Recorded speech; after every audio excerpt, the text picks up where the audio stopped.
Q passaria si un rhino intero caira en solo sesenta minutos? Q passaria si todo el legado de un rey, el futuro de una nación, dias mil vidas dependera de una sola hora en una colina exaltada. Por el viento, hoy te vamos a mostrar exactamente como sucedía. ¿Why es a flecha de lo que has oído? Hepla, no es lo que piensas. Empezamos por el principio. Bélico es 1066.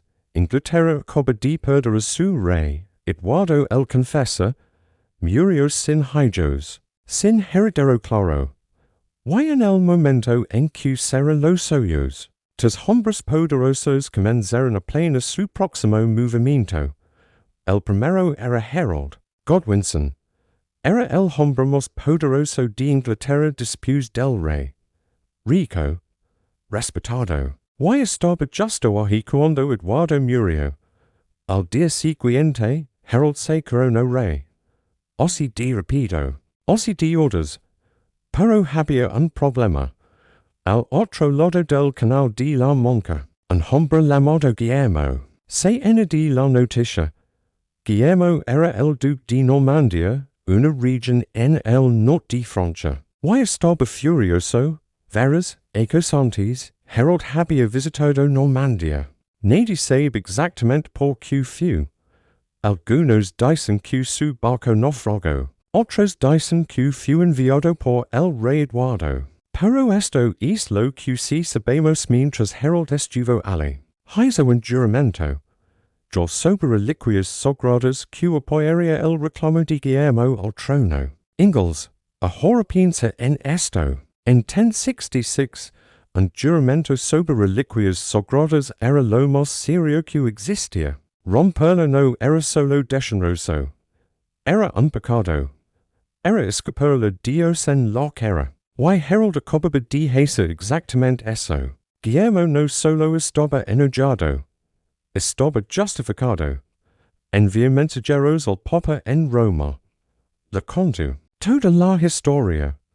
Why el Papa hizo algo extraordinario le dio a Guillermo su bendición. Le dio un estandarte papal. Básicamente dijo que Dios estaba del lado de Guillermo. Esto cambió todo. De repente, Guillermo no estaba planeando una invasión. Estaba planeando una guerra santa. Caballeros de toda Europa comenzaron a liga en Normandía. Querían tierras. Querían gloria. Querían la bendición del Papa. Guillermo prometió darles las tres cosas. Pero primero tenía que cruzar el canal de la Mancha. Why aquí es donde la historia se pone interesante. Guillermo reunió la flota de invasión más grande que Europa había visto en siglos. Casi 700 barcos, 7,000 hombres, 2,000 caballos de guerra. Piensa en la logística de eso. Piensa en la comida, el agua, el equipamiento, los herreros para cuidar las armaduras, los mozos de cuadra para cuidar los caballos. Esto no era solo un ejército. Era una ciudad flotante. Why no podían ir a ningún lado. El viento soplaba del norte. Día tras día. Semana tras semana. La flota de Guillermo estaba atrapada en el puerto. Sus hombres estaban comiendo sus suministros. Sus caballos estaban inquietos y difíciles de manejar. El moral se estaba desmoronando. Algunos soldados comenzaron a desertar. Otros susurraban que tal vez Dios no estaba de su lado después de todo. Guillermo estaba desesperado. Ordenó que sacaran el cuerpo de San Valery y lo llevaran en procesión por el campamento. Rezó públicamente para que los vientos cambiaran. Sus hombres lo observaban, esperando, preguntando si su duque había perdido la cabeza. Mientras tanto en Inglaterra, Harold tenía sus propios problemas. Había reunido al ejército más grande que Inglaterra había visto en generaciones. Lo tenía apostado a lo largo de la costa sur, observando el canal, esperando a que aparecieran los normandos. Por los ejércitos cuestan dinero. Los soldados necesitan comer. Why disputes de semanas de espera en enemigo que nunca liga? Los provisions de Harold se estaban acabando. El 8 de septiembre, Harold tomó una decisión difícil. Envió su ejército a cosa. La temporada de lucha estaba terminando de todos modos. Pronto el clima haría imposible una invasión. Guillermo había perdido su oportunidad. Así pensa Harold. 2 días después, todo cambió. La noticia Liga del Norte. Otra flota de invasión había aterrizado. Pero esta no era de Normandia. Esta era de Noruega.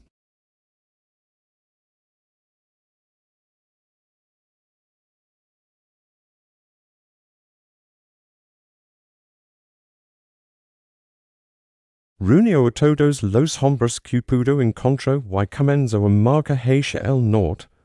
Y no solo marcó, voló. 185 millas en 4 días.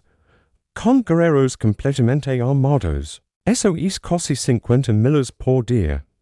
Para ponerlo en perspectiva, los ejércitos romanos los mayores marcadores de la historia promediaban unas 20 millas por día.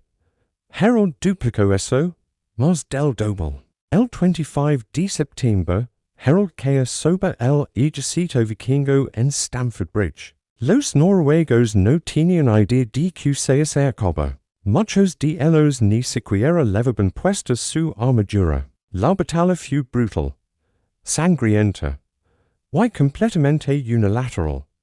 Harold Hardroda murió ese día. Así, también murieron la mayoría de sus 9,000 guerreros.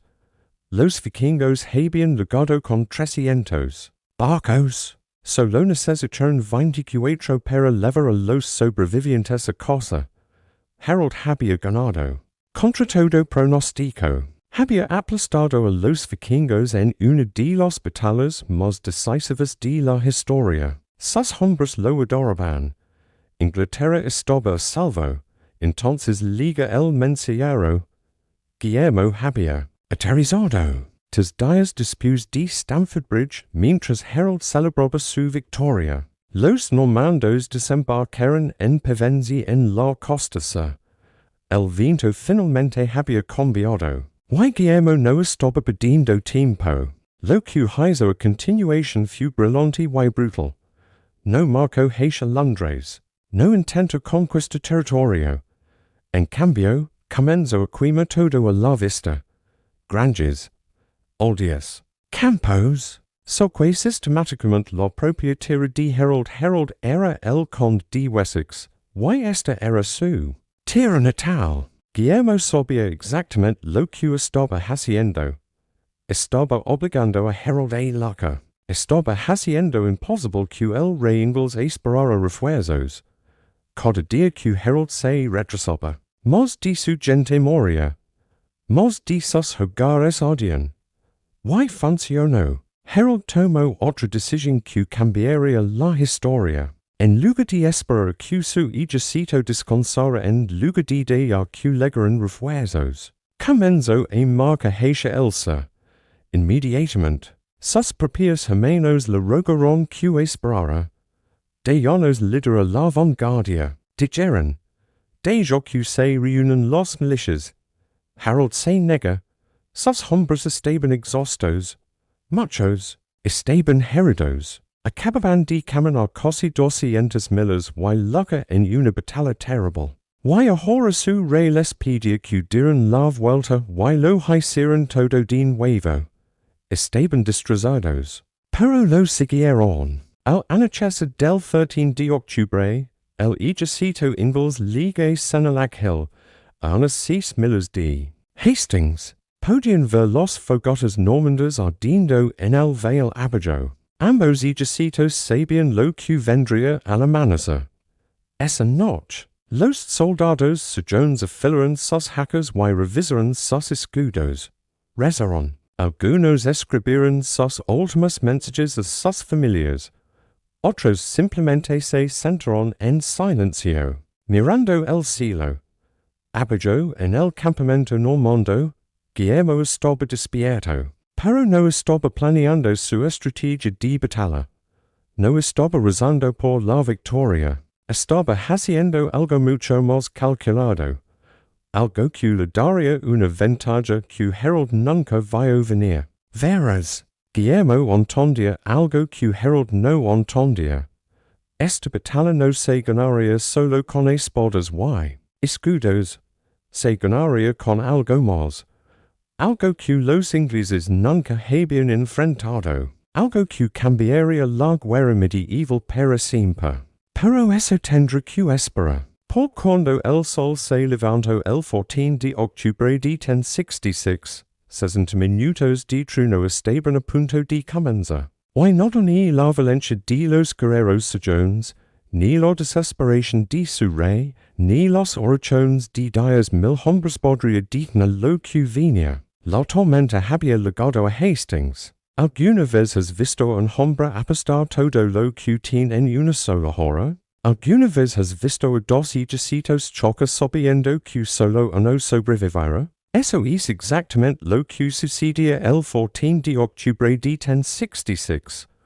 Y en los próximos minutos, vas a estar parado justo en medio de ello. El amanecer liga frío y gris. Una neblina ligera cubría Senelac Hill. Los soldados sajones se habían despertado antes del sol. Algunos no habían dormido en absoluto. Sus cuerpos dolían por la marcha. Sus músculos estaban rígidos. Pero cuando miraron hacia el valle abajo, todo el consequential desapareció. Los normandos se estaban formando. Harold posicionó a sus hombres a lo largo de la cresta de la colina. 7,000 guerreros de pie hombro con hombro. Escudo superpuesto con escudo. Esta formación tenía un nombre. La llamaban el muro de escudos. Y nunca había sido rota por caballería en toda la historia de la guerra. Los sajones comenzaron a golpear sus escudos. El sonido retumbaba por el valle como un trueno. Gritaban una sola palabra, una y otra vez. Significaba fuera, era un desafío. Una amenaza. Un grito de guerra que había aterrorizado a los enemigos durante generaciones. Apoyo en el valle. Guillermo observaba. Y sonreía. Verás, Guillermo había estado despierto toda la noche. Pero no por preocupación. Había estado planeando. Había estudiado a los ingleses durante años. Sabía cómo luchaban. Sabía sus fortalezas. Y más important, sabía sus debilidades. El muro de escudos era poderoso. Casi invencible cuando se mantenía firme. Pero tenía un defecto fatal. Y Guillermo sabía exactamente cómo explotarlo.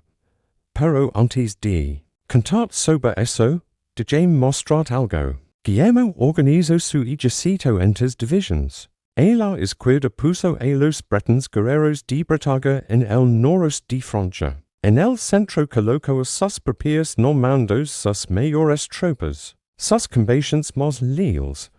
A la derecha posicionó a los franceses y flamencos mercenarios, hambrientos de tierra y gloria. Y detrás de todos ellos esperaba algo que los ingleses nunca habían enfrentado. 2,000 caballos de guerra, entrenados para la batalla, entrenados para cargar directamente contra líneas enemigas.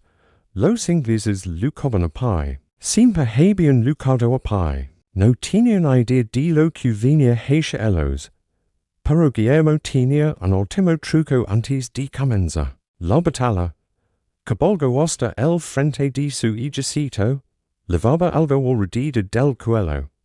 Las reliquias sagradas, las mismas reliquias sobre las que Harold había jurado su juramento, las mismas reliquias que Harold había traicionado.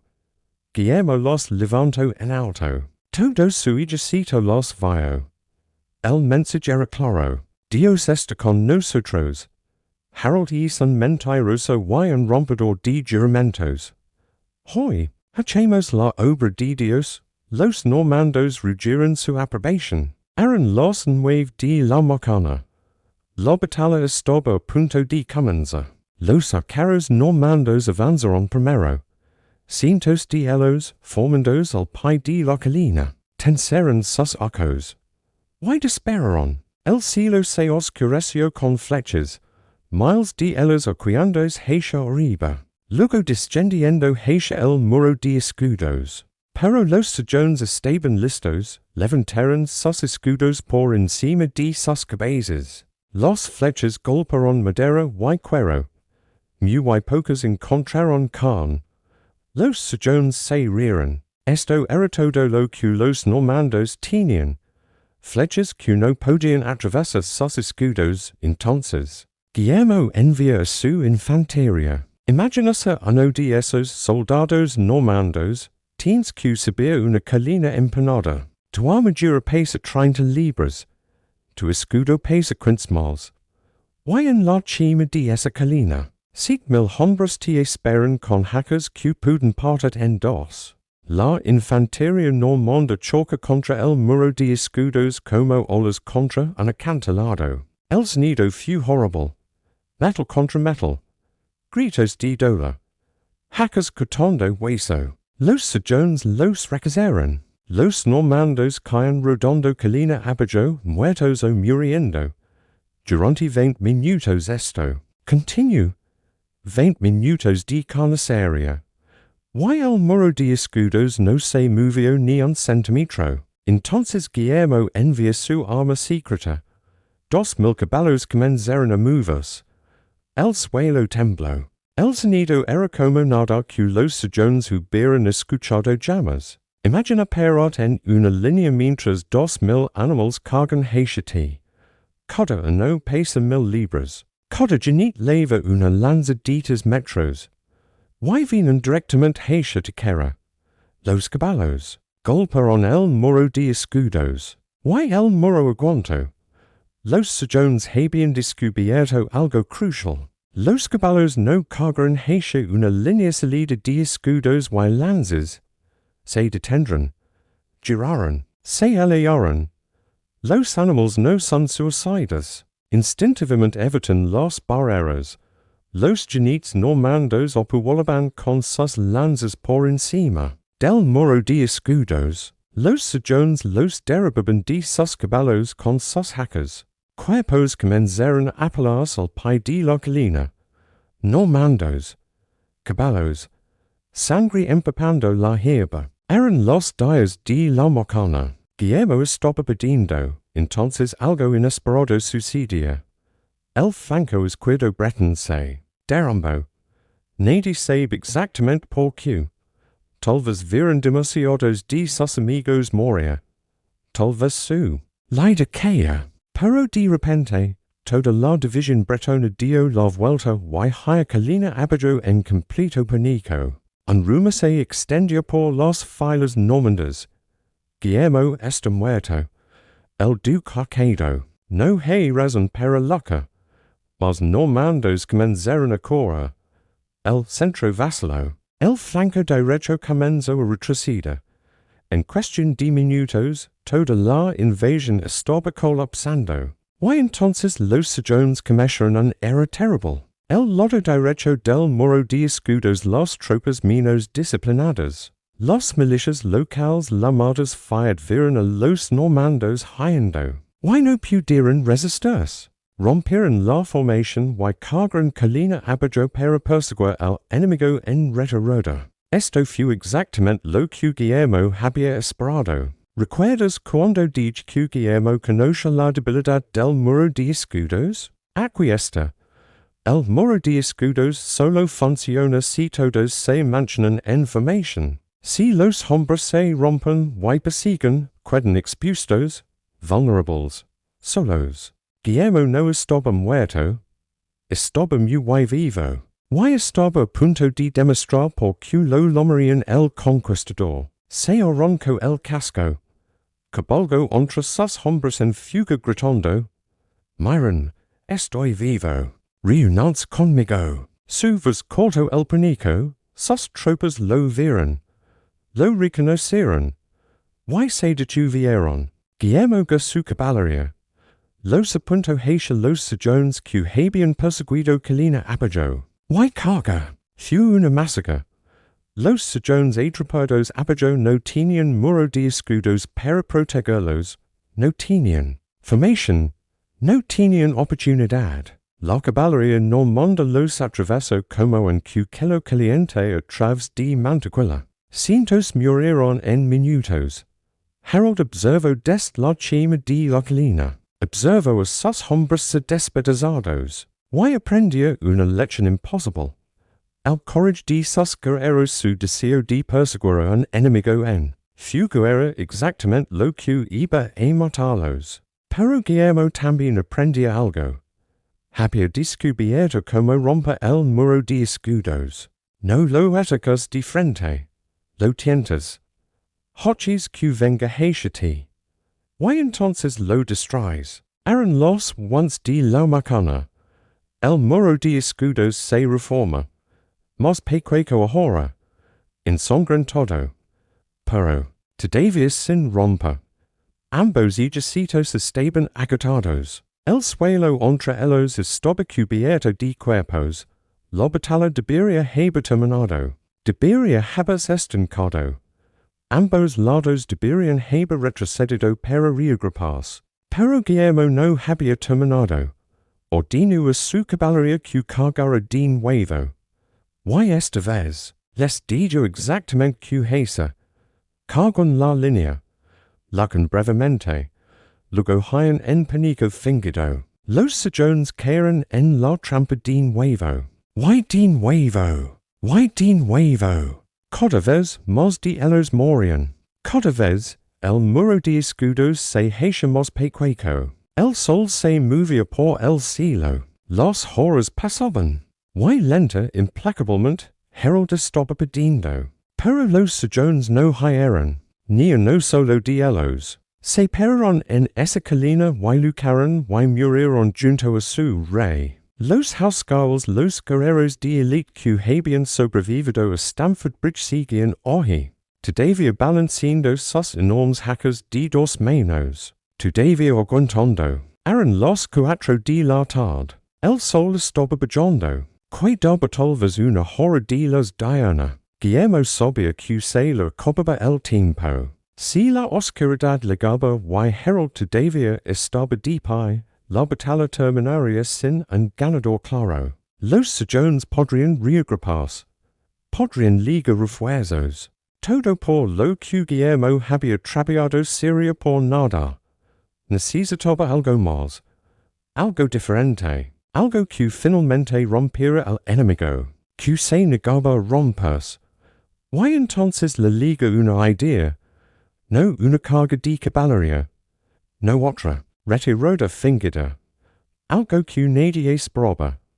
Algo que cambiaría el curso de la batalla en cuestión de minutos. Para descubrir que era, tendrás que esperar. Por lo que sucedió a continuación cambió no solo esta batalla.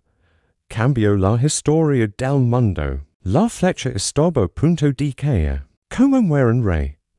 Como termina un reino de 460 minutos? Y que se siente estaparado en una colina, rodeado de tus amigos moribundos. Sabiendo que es lo único que queda entre tu pueblo y la destrucción total. Eso es lo que Harold Godwinson enfrentó en las últimas horas del 14 de octubre de 1066. Y lo que sucedió a continuación cambiaría el mundo para siempre. El sol cae sobre Senelac Hill. El muro de escudos se John había resistido 7 horas de combate brutal. Los housecarls de Harold, agotados pero inquebrantables, se negaban a ceder. Abajo, Guillermo de Normandia sintió miedo por primera vez. Sus arqueros habían fallado todo el día. Pero entonces tuvo una idea. Disparar al cielo. Miles de flechas lo vieron desde arriba, superando los escudos. En esa lluvia de hierro, el rey Harold cae. La noticia rompió el muro. Pero los housecarls no hieren. Formaron un anillo final alrededor de su reino muerto y lucharon hasta el último hombre. no fu una victoria de tactica superior, sino el fin de una era de honor.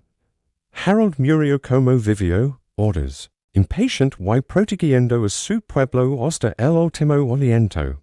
Guillermo sería coronado rey de Inglaterra el día de Navidad de 1066 en separaría en la abadía de Westminster, la misma iglesia donde Harold había sido coronado menos de un año antes, y comenzaría a transformar Inglaterra en algo completamente nuevo. Los normandos trajeron castillos. Antes de 1066 Inglaterra casi no tenía castillos de piedra. 20 años después, había cientos. Los normandos trajeron un nuevo idioma. El inglés antiguo comenzó a mezclarse con el francés normando, eventually creando el idioma que estás escuchando ahora mismo. Los normandos trajeron nuevas leyes, nuevas costumbres, una nueva clase dominante. Todo cambió.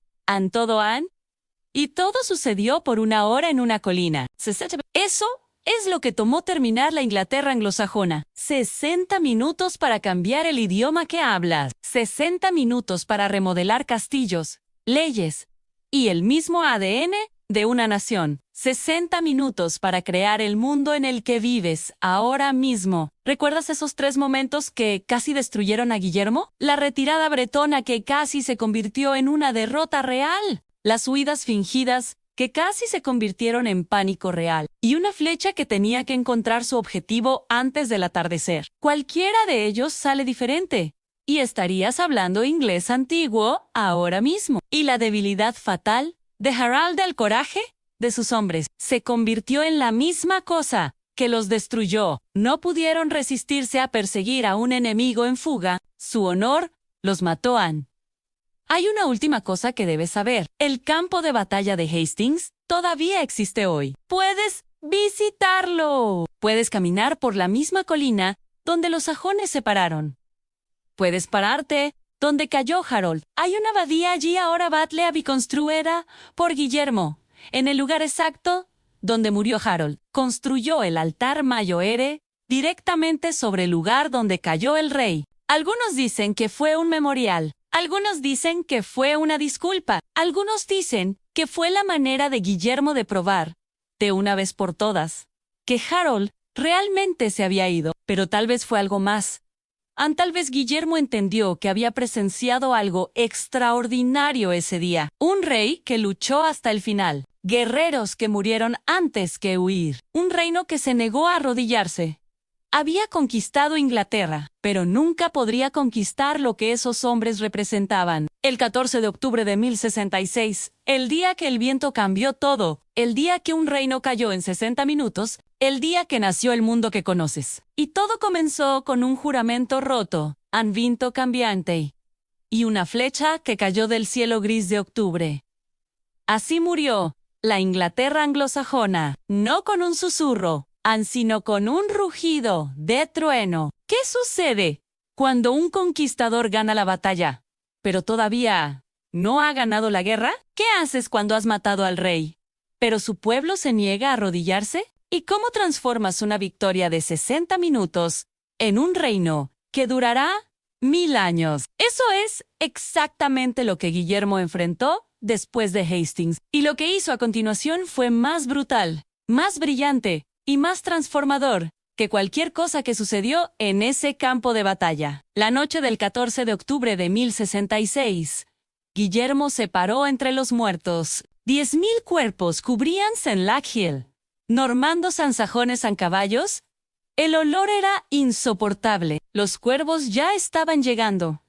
Guillermo había ganado, pero mientras miraba hacia el norte, hacia Londres, hacia el corazón de Inglaterra, sabía la verdad.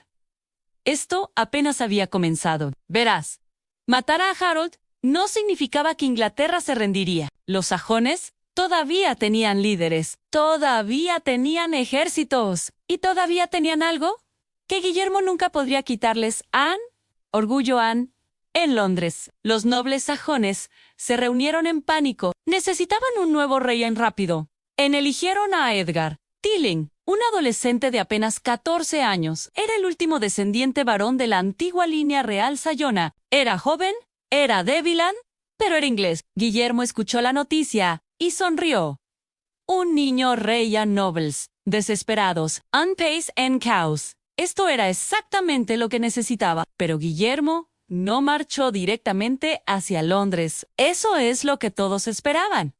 En cambio, hizo algo mucho más inteligente, mucho más cruel. Comenzó a destruir todo a su paso. Guillermo llevó a su ejército en un gran arco alrededor de Londres.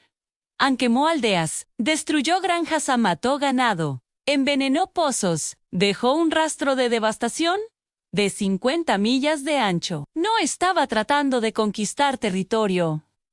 Estaba enviando un mensaje. El mensaje era simple: ríndanse o miren morir a su pueblo. Los refugiados comenzaron a llegar a Londres, miles de ellos hambrientos, asustados, contando historias de horrores normandos. Los nobles miraron a su rey adolescente.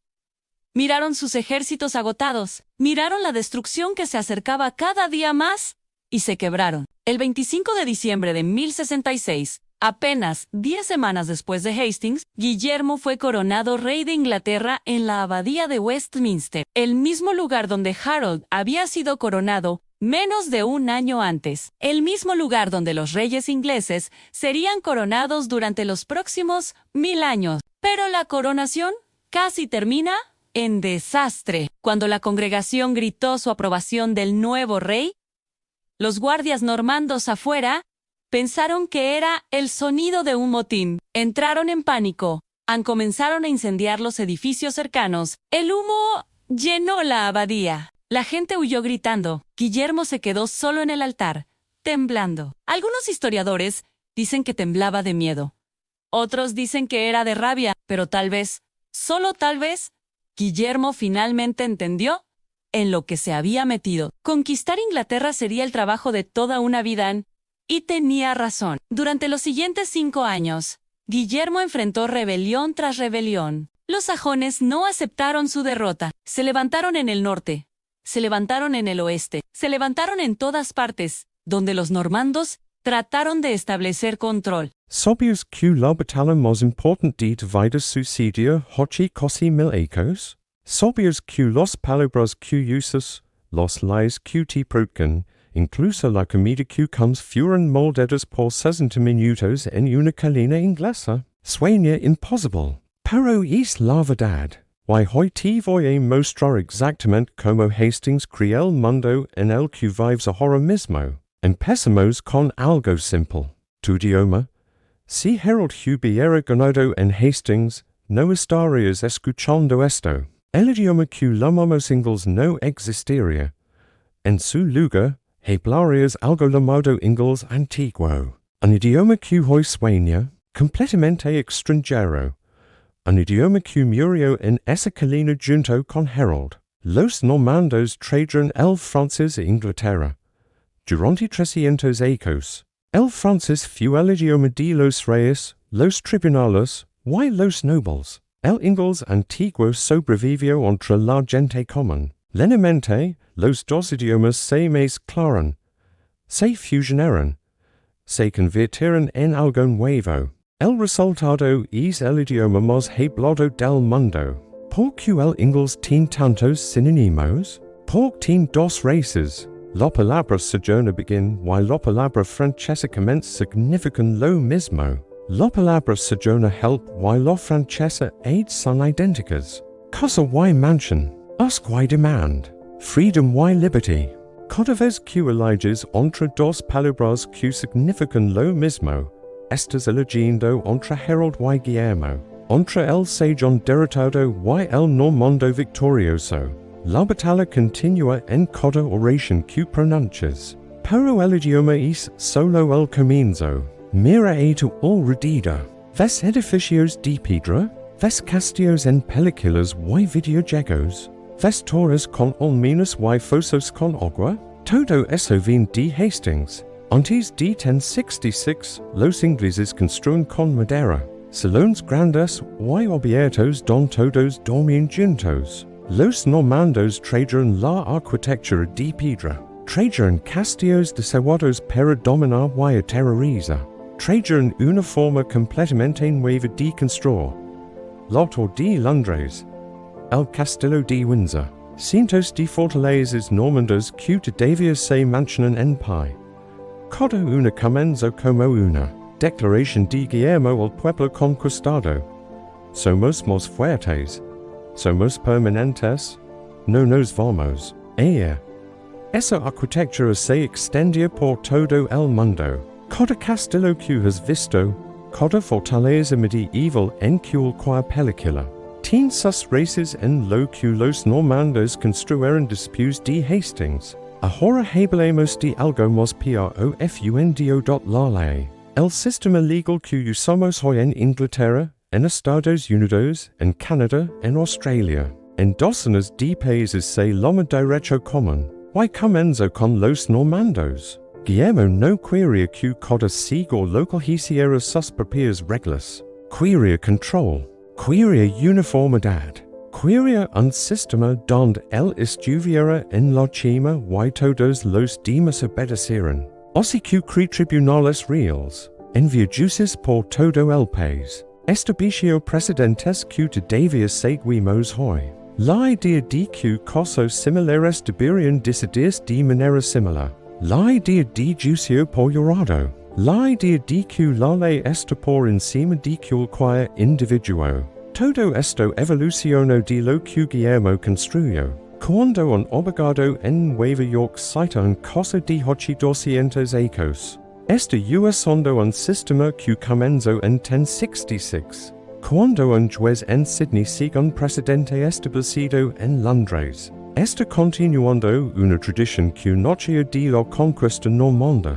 Hastings no solo cambió Inglaterra, cambió la ley misma, pero hay algo aún más grande, algo que tocó cada rincón del mundo. El idioma inglés se convirtió en el idioma del Imperio Británico. El Imperio Británico se extendió por todo el globo. Y cuando es imperio cae, dicha tras algo que nunca desapareció. El inglés como idioma mundial. Hoy, el inglés es el idioma de los negocios internacionales, de la ciencia, de internet, de la aviación, de la diplomacia. 1500 millones de personas hablan inglés. Es el idioma más estudiado del planeta. Y ese idioma es inglés global. Nació por Guillermo cruzó el canal de la Mancha hace casi 1000 años. Piensa en las películas de Hollywood, en los canciones que escuchas, en los libros que lees, en los sitios web que visitas. El inglés domina la cultura global. Y cada palabra de ese idioma lleva la huella de Hastings dentro de ella. Si Harold hubiera ganado, nada de esto existiría. No habría Shakespeare escribiendo en inglés moderno. No habría declaración de independencia americana en ese idioma. No habría discursos de Churchill. No habría letras de los Beatles. No habría internet dominado por contenido en inglés. Un mundo completamente diferente. Borrado por una flecha en un cielo de octubre. Pero tal vez lo más extraño de todo es como recordamos Hastings. Existe un objeto llamado el tapiz de Bélico. No es realmente un tapiz, es un bordado. 70 metros de tela con imágenes que cuentan la historia de la conquista normanda. Fue creado apenas unos años después de la batalla, probablemente por encargo de la hermana de Guillermo, es bordado brevivido casi 1000 años, guerras, revoluciones. Incluso los nazis lo robaron durante la Segunda Guerra Mundial. Y todavía existe. Todavía puedes verlo hoy en un museo en Francia. Es la primera historia del mundo. La primera película en cierto sentido. Una historia contada en imágenes secuenciales. Y cuenta la historia de Hastings con detalles que ningún libro podría capturar. Los caballos cayendo. Los hombres muriendo. Harold con la flecha en el ojo. Todo está ahí, bordado en hilo que ha durado 10 siglos. Pero el tapiz cuenta la historia desde el punto de vista normando. Guillermo es el hero. Harold es el villano que rompió su juramento. La conquista es justa y santa. Los vencedores escriben la historia. Y literalmente la bordaron en telepera que nunca la olvidamos. Hoy, così mil ecos dispus todavía debatamos lo que sucedió. Harold realmente yo lealtad de Guillermo, fue obligado a hacerlo, la flecha en el ojo es real o es propaganda normanda, nunca los sabremos con certeza. Los muertos guardan sus secretos, pero esto es lo que sí sabemos. El 14 de octubre de 1066, dos ejércitos chocaron en una colina inglesa. Uno luchaba por defender su tierra, el otro luchaba por conquistarla. En 60 minutos, el destino de millones de personas que no habían nacido fue decidido. Tal es una de esas personas, el idioma que hablas, las leyes que te protegen, la cultura que consumes, la historia que aprendiste en la escuela. Todo lleva la marca de este día. Harold perdió, Guillermo gana, y Inglaterra nunca volvió a ser la misma.